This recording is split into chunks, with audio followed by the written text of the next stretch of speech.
취재했습니다. 이해승은 1890년생으로 철종의 생부인 전계대원군의 5대 손입니다. 조선 왕실의 종친으로 대우받으며 1910년엔 20살의 나이로 정이품 자헌대부에까지 올랐습니다. 그러다 한일합병 직후인 1910년 10월 7일엔 일제로부터 조선 귀족 중 최고 지위인 후작의 자위를 받습니다. 6명의 후작들은 그 면면이나 전체적인 행적을 보면 그 등급을 나눴을 때 귀족 중에 조선에서는 가장 높은 이제 후작이 6명인데 그 중에 이제 이해승이 후작을 받았다는 거죠. 이어 이듬해엔 일왕으로부터 포상금조로 은사공채 16만 8천 원, 지금으로 치면 67억 원에 달하는 거액을 하사받습니다. 귀족이 된 이해승은 국민총력 조선연맹 평의원과 조선귀족회 회장을 지내는 등 일제의 식민 통치에 협력하다 해방 뒤 반민특위에 체포돼 조사를 받았습니다. 그러나 곧 반민특위가 와해되면서 처벌은 흐지부지됐고 반국전쟁 중에 납북된 것으로 알려졌습니다. 여러 가지 이제 친일 관계 단체에서도 핵심적인 지위를 누렸고요. 그리고 조선귀족회 회장으로서 국방원금도 설전해서 냈고요. 기본적으로 이제 반민족 행위자의 범위에 아주 핵심적인 그 부류에 들어가는 그런 인물이죠.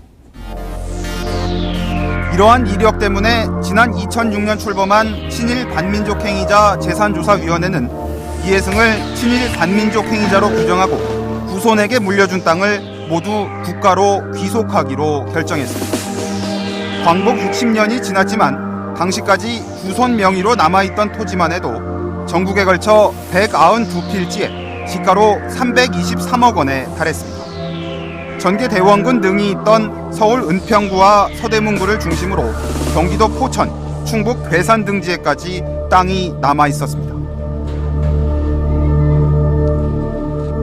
예. 지금 보면 건물이 있는 것도 있고. 예. 대지도 있고 이제 도로도 있고 그렇게 이제 나눠져 있는 거죠.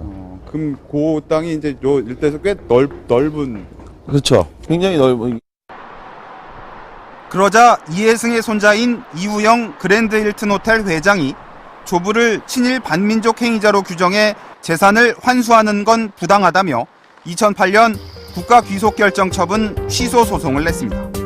1심인 서울행정법원은 이해승은 한일합병에 공이 있음이 인정되어 부작자기를 받은 것으로 보이고 재산 역시 친일 행위의 대가로 취득한 것으로 추정된다면서 후손의 소송을 기각했습니다. 그러나 2심인 서울고등법원에서는 이러한 판결이 뒤집혔습니다. 한일합병의 공으로 자위를 받았다고 보기 어렵고 이에 따라 재산을 국가 귀속 처분한 것은 위법하다며 후손의 손을 들어준 겁니다. 국가가 즉시 대법원에 상고했지만 대법원은 중대한 법령 위반 등을 다투는 사안이 아니라는 이유로 별도의 심리 없이 원심을 확정하는 심리불속행 기각이란 절차를 통해 2심 판결을 그대로 확정해버렸습니다. 이 판결에 대해서 지금 대법원이 어떤 구체적인 판단을 하지 않았으면 판단을 회피했습니다. 그 본안에 대한 일은 내용 판단도 못 받아보고 끝난 거죠. 사법부는 왜 이런 판단을 한 걸까?